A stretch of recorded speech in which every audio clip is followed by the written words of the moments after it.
Loot boxes are dead. Kinda. Newer games are moving away from the gambling model of monetization that are loot boxes, and instead we see more games opt for the battle pass. But is this the right direction, or should loot boxes stay?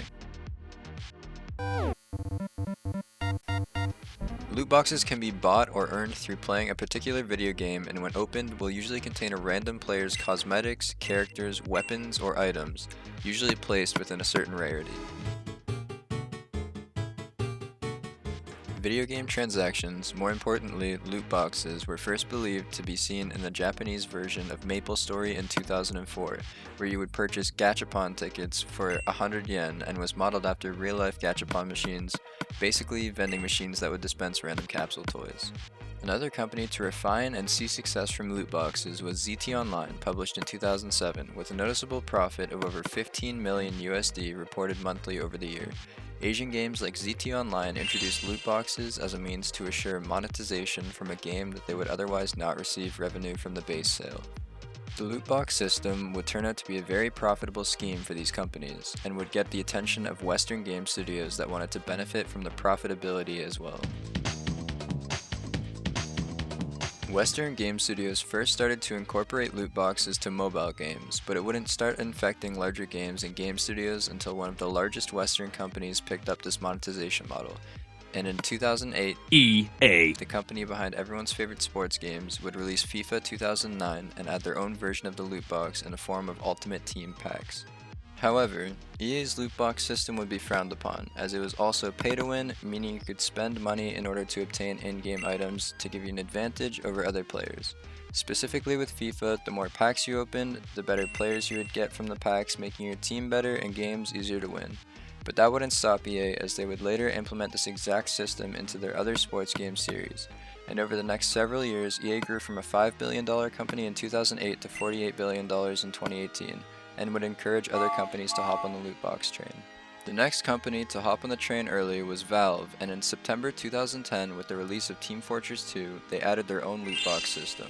But unlike EA, they opt to stay away from pay to win and instead added cosmetics like weapons, hats, tools, taunts, and more.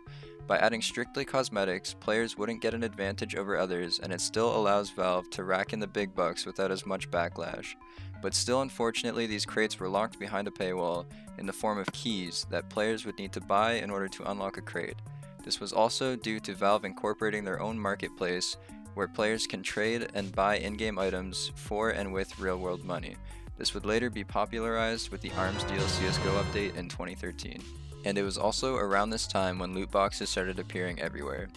Call of Duty, Overwatch, League of Legends, Halo, Rainbow Six Siege, Battlefield, Battlefront, Fortnite, Destiny 2, PUBG, H1Z, Apex Legends, Dota 2, Massive, Forza Motors of War, Elder Scrolls, Alice, and Smite are just some of the larger games to incorporate loot boxes.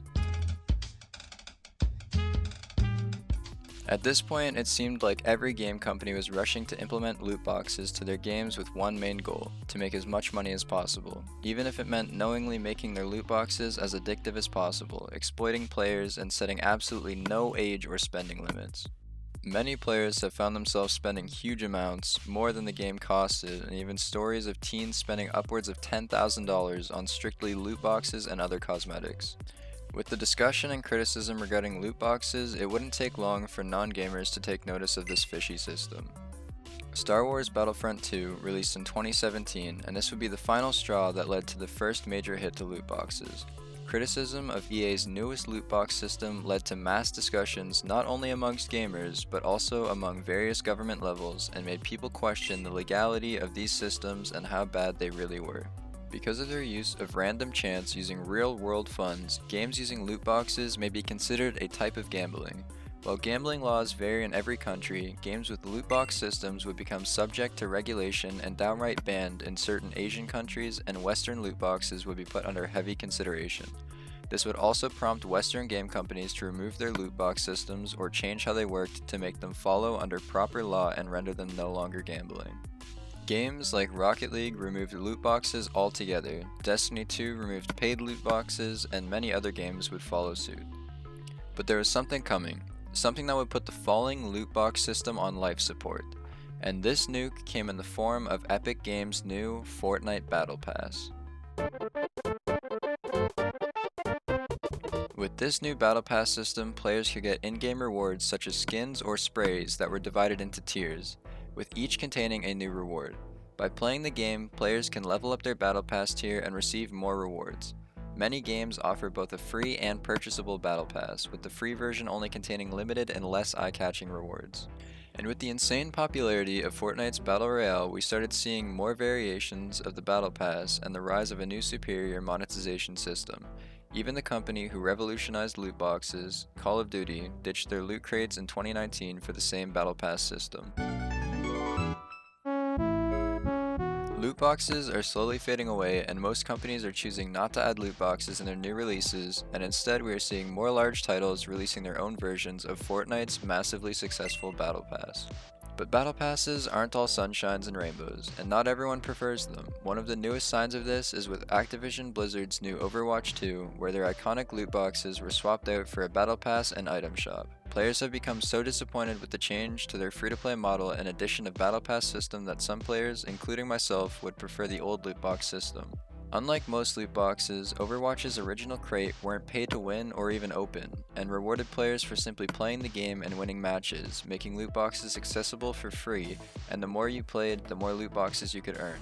However, you could still buy them from the in-game shop. It made games more rewarding than the current monetization system of Overwatch 2.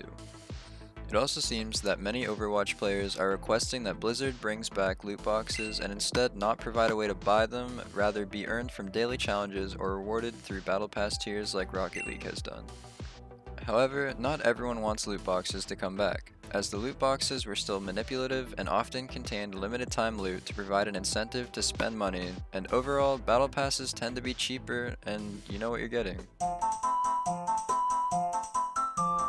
The popularity of loot boxes have significantly died down, and most AAA companies that still implement this model follow guidelines that make loot boxes slightly different from how they used to be.